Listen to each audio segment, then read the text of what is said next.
Hi friends, आप सभी का स्वागत है हमारे इस YouTube प्लेटफॉर्म पर। और आज मैं बात करने वाला हूँ महाराणा प्रताप के बारे में। मेवाड़ का शेर कहा जाता था जिसे, उसके बारे में, महाराणा प्रताप के बारे में आज विस्तार पूर्वक चर्चा करेंगे।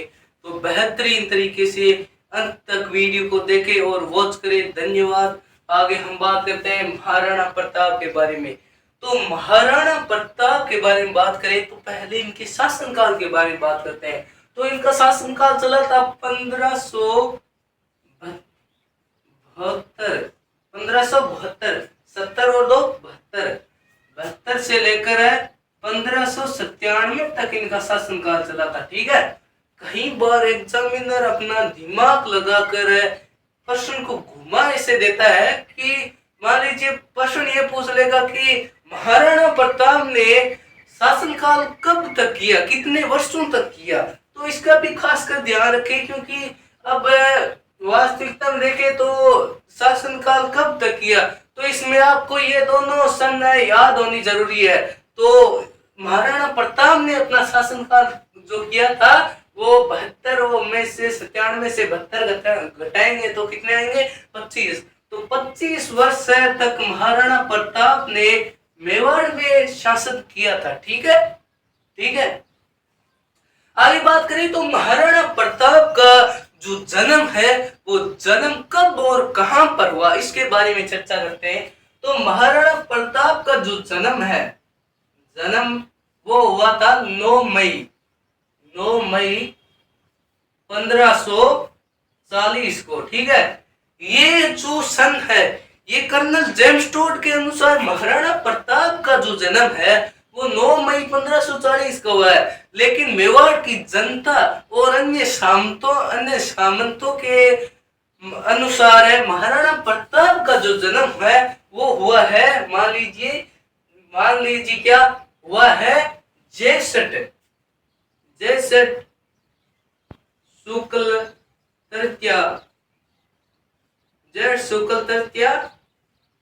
ठीक है, जेठ शुक्ल तृतीया को हुआ है। ठीक है, जेठ शुक्ल तृतीया 1540 का हुआ है।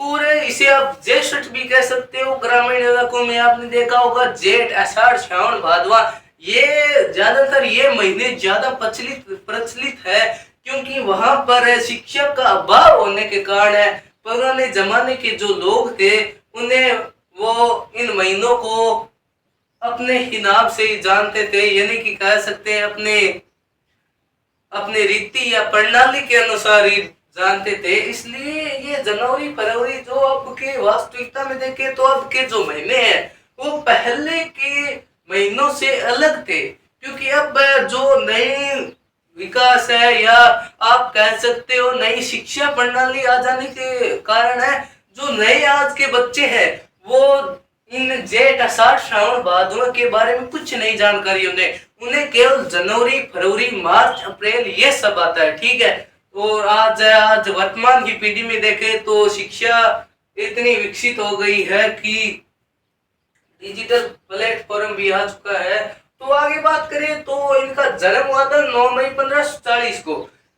1540 9 मई 1540 ये कर्नल जेम्स टोड के अनुसार माना जाता है कि महाराणा प्रताप का जन्म है 1540 को हुआ था। ठीक है, अंग्रेजों की तरफ से 1540 9 मई। ठीक है, और अपने जो मेवाड़ में जो मान लीजिए मेवाड़ में महाराणा प्रताप की जो जयंती मनाते हैं वो जयंती मनाते हैं 9 मई 1500 ज्येष्ठ शुक्ल तृतीया को मनाते हैं, क्योंकि मेवाड़ की जनता को पता था, उनके पूर्वजों ने इसके बारे में जानकारी दी कि महाराणा प्रताप को जो जन्म है वो ज्येष्ठ शुक्ल तृतीया को हुआ। ठीक है, यहाँ तक हमने बेहतरीन तरीके से चर्चा कर ली। आगे बात करें तो इनके जन्म कहाँ हुआ, जन्म हुआ था बादल महल।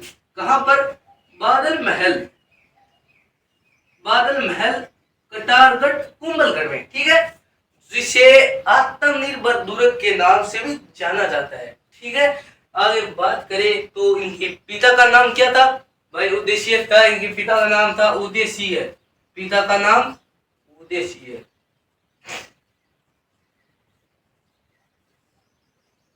पिता का नाम था इनके उद्देश्य, और माता की बात करें तो इनकी माता का क्या नाम था? तो इनकी माता का नाम था जेवंता बाई। क्या नाम था? जेवंता बाई।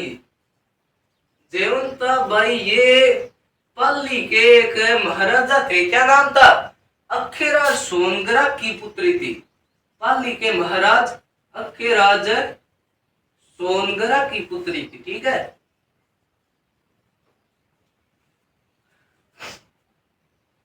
पिता का नाम था उद्देश्य, माता का नाम था जेवंता बाई, और महाराणा प्रताप के कुल 28 भाई थे। कितने भाई थे? 28 भाई थे। महाराणा प्रताप के कुल 28 भाई थे। और आगे बात करें इनकी पत्नी का क्या नाम था? पत्नी का नाम था अजब दे। क्या नाम था?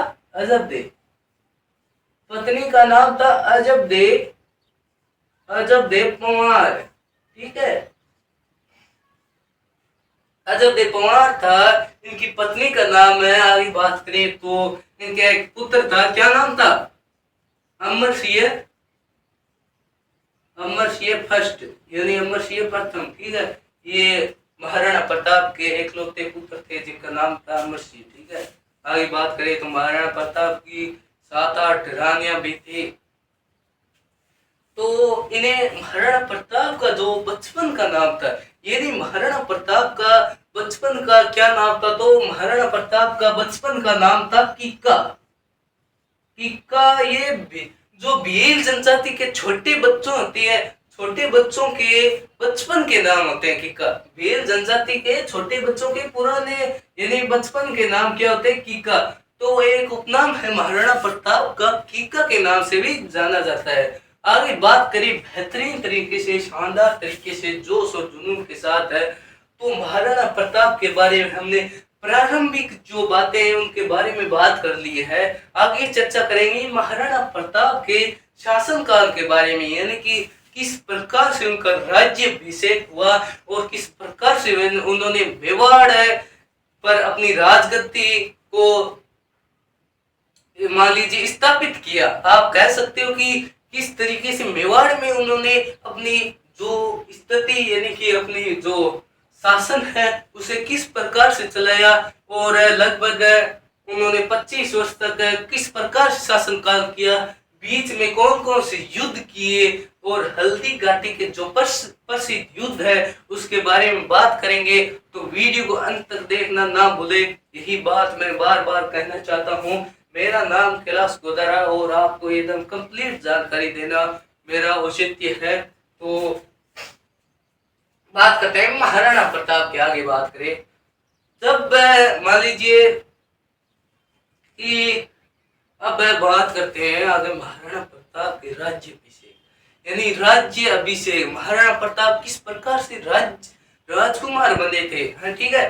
कितने वर्ष की आयु में बने थे? तो वो 32 वर्ष की आयु में पहली बार महाराणा प्रताप राजकुमार बने थे। कितनी आयु?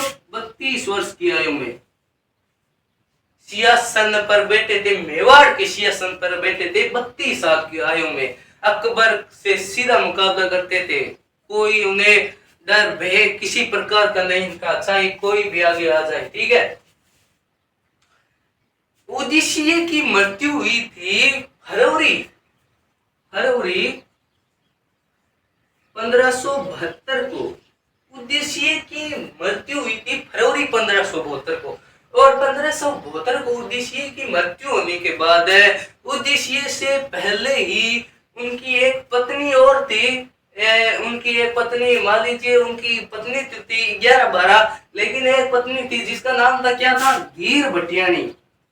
धीर भटियाणी।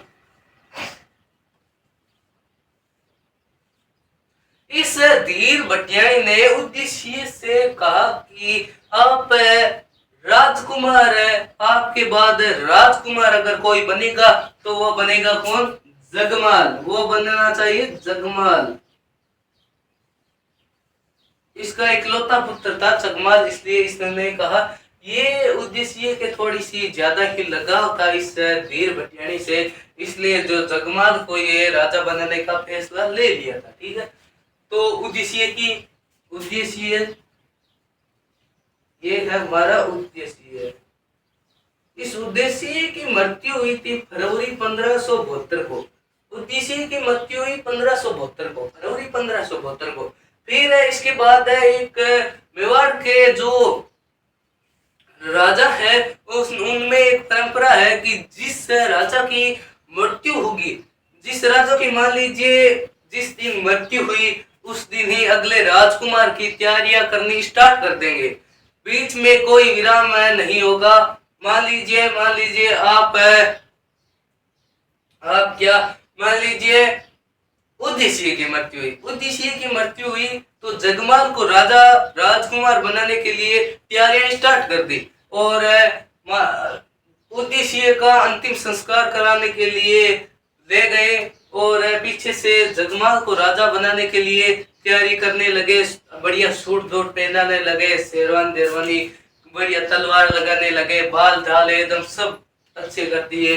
आगे बात करें तो तब क्या था, उनमें एक परंपरा थी कि जिस राजा की मृत्यु होगी उसका जो उत्तराधिकारी राजा बनने वाला है वो एक तो अंतिम संस्कार में नहीं जाएगा, उस राजा के अंतिम संस्कार में नहीं जाएगा और न उसे कोई किसी भी प्रकार का शौक होगा, न उसे किसी प्रकार का दुख होगा। उसे बस राजकुमार बनने की तैयारी करनी है।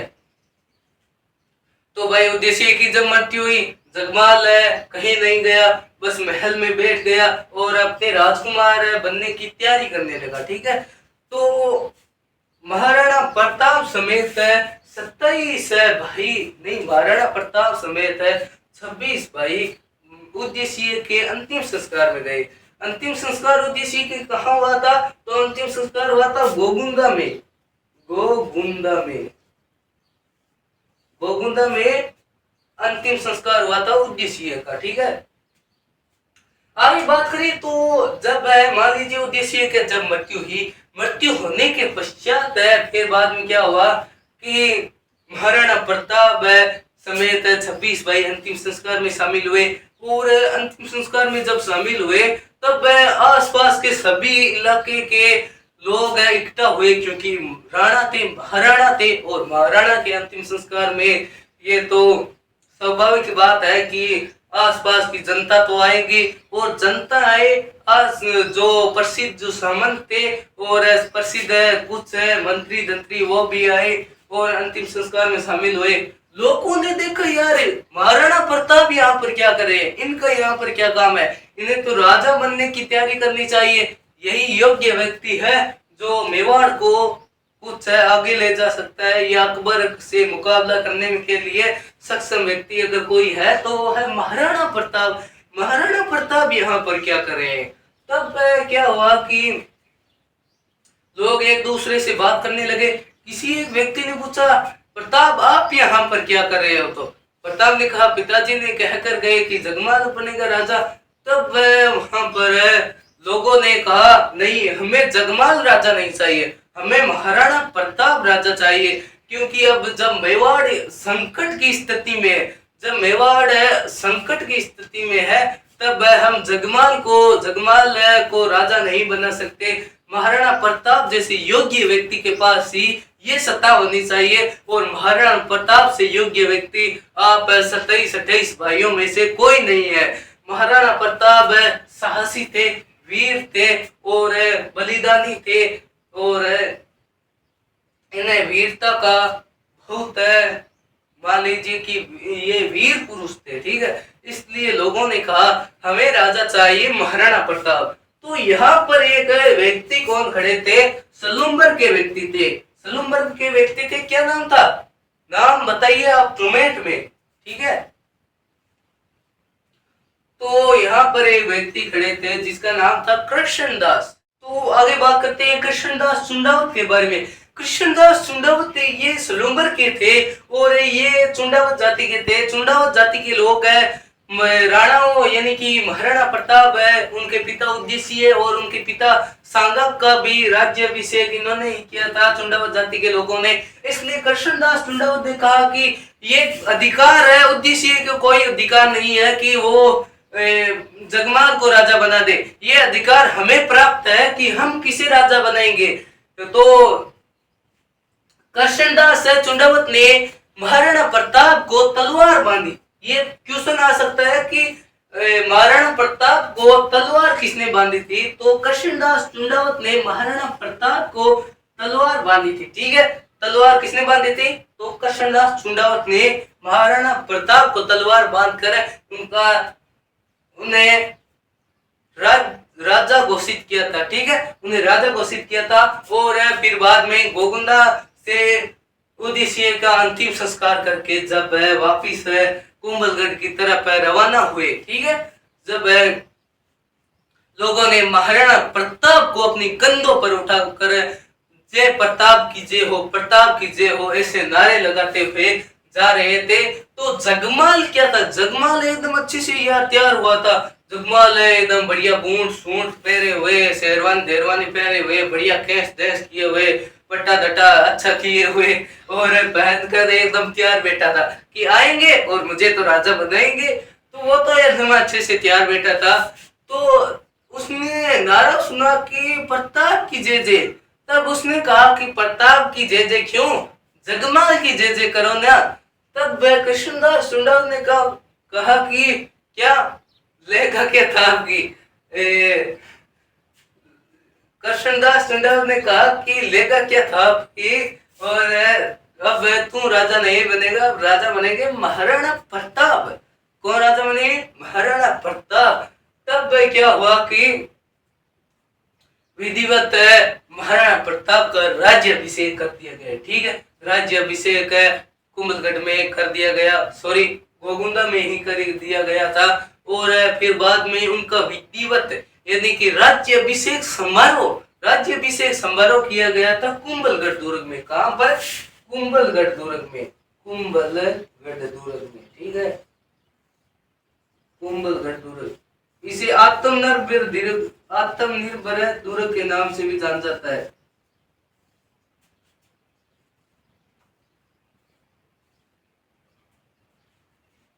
इसे मेवाड़ी सेना की रक्षा वाला दुर्ग के नाम से भी जाना जाता है। आगे बात करें तो कुंभलगढ़ दुर्ग में राणा प्रताप का जो अभी राज्याभिषेक समारोह रखा गया था, यानी कि आप कह सकते हैं राज्याभिषेक समारोह, यानी मान लीजिए हमारे राजस्थान में चुनाव है 2027 का, जो अब चुनाव 2028 का, सॉरी 28 में जो चुनाव होंगे सीएम के पद के लिए, तो चुनाव हो गए। एक तरफ से भजनलाल जी खड़े हुए, एक तरफ से मान लीजिए एक तरफ से अशोक गहलोत जी खड़े हुए, तो कांग्रेस बीजेपी की टक्कर चल रही है। वो टक्कर चलने के बाद फिर बाद में खबर आई कि कांग्रेस जीत गई। कांग्रेस जीती तो वहां पर कांग्रेस जीतने के बाद अशोक गहलोत जी को सीएम बने। राजस्थान के सीएम कौन बने, अशोक गहलोत। तो अशोक गहलोत सीएम में तो उस दिन ही बन गए, लेकिन जो शपथ समारोह है वो 10 दिनों के बाद होगी। और उस शपथ समारोह में आसपास के सभी मुख्यमंत्रियों को बुलाया जाएगा, छोटे मोटे मंत्रियों को बुलाया जाएगा और अच्छे से प्रोग्राम रखेंगे। तो यही इसमें हुआ था कि महाराणा प्रताप का जो राज्याभिषेक समारोह है, राज्याभिषेक समारोह तो कुंभलगढ़ दुर्ग में हुआ था। कहां पर हुआ था, कुंभलगढ़ दुर्ग में। ठीक है, कुंभलगढ़ दुर्ग में महाराणा प्रताप का राज्याभिषेक हुआ था। आसपास के सारे राजाओं को बुलाया गया। यहाँ पर राव चंद्रसेन भी आए हुए थे। राव चंद्रसेन से महाराणा प्रताप की बहन का विवाह भी किया गया था, तो इसलिए वो महाराणा प्रताप के बहनोई भी लगते थे। तो आसपास के राजा आए और सभी सामंत सभी आए।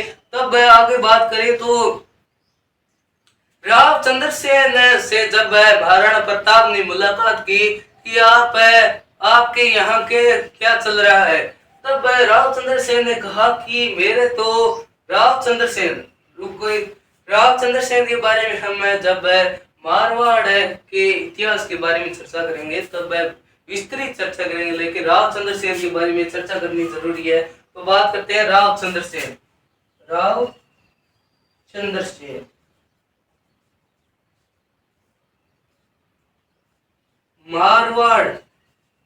मारवाड़ के प्रताप कहा जाता था, मारवाड़ का प्रताप।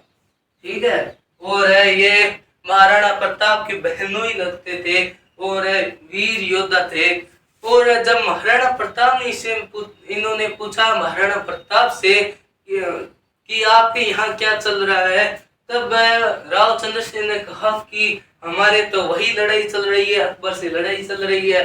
तब राव चंद्र सेन ने कहा कि तुम्हारे पिता जो उदयसिंह थे उन्होंने अकबर से लड़ाई तो शुरू कर दी थी, वो तुम क्या खत्म करोगे या संधि प्रस्ताव करना चाहोगे? तब राणा ने कहा कि मैं नहीं, जो पिताजी से चली आ रही जो लड़ाई है मैं उसे कैसे खत्म कर सकता हूँ, वो तो ऐसे ही चलेगी। जब तक मैं जीवित रहूंगा तब तक वो लड़ाई तो ऐसे ही चलेगी। तब क्या हुआ कि वो राज्याभिषेक समारोह कंप्लीट हो गया और कंप्लीट होने के बाद में आगे हम बात करते हैं तो अकबर ने महाराणा प्रताप के लिए 4 संधि प्रस्ताव भेजे थे। उसके बारे में पार्ट नंबर 2 में चर्चा करेंगे। वीडियो थोड़ा लंबा हो गया है इसलिए मैं अभी विराम देता हूं इस वीडियो को। और मेरा नाम कैलाश और आप सभी बने रहे, शानदार तरीके से आपको राजस्थान इतिहास और राजस्थान कला संस्कृति और राजस्थान ज्योग्राफी आपको कंप्लीट मिलेगी। तो बेहतरीन तरीके से चर्चा करेंगे। तो बात करते हैं कि लोग ज्यादातर आकर्षित कहां पर होते हैं? भारी दिखावट के कारण आकर्षित होते हैं। यानी आप कह सकते हो कि भारी दिखावट क्या सर, यानी आपने कहावत तो सुनी होगी, ऊंची दुकान फीके पकवान। यानी आप कह सकते हो कि आज का एआई का जमाना है और सभी टीचर जो है यूट्यूब पर जो पढ़ाते हैं लगभग 99% के पास डिजिटल बोर्ड है। डिजिटल बोर्ड होने का मतलब यही है कि कुछ आपको चित्रों के सहायता से समझाया जाए तो उनकी तरफ आप आकर्षित ज्यादा होते हो। मेरा यही कहना है कि जहाँ पर अच्छे से पढ़ाया जाए, जहाँ पर बढ़िया स्टडी कराई जाए, जहाँ पर बढ़िया विद्या ग्रहण करने का जो आपको अच्छे से जो चीज जहाँ पर समझ में आई, आप वही चैनल देखें और अच्छे से जुड़े रहे। धन्यवाद। मेरा नाम कैलाश बोधरा। जय हिंद, जय भारत। धन्यवाद।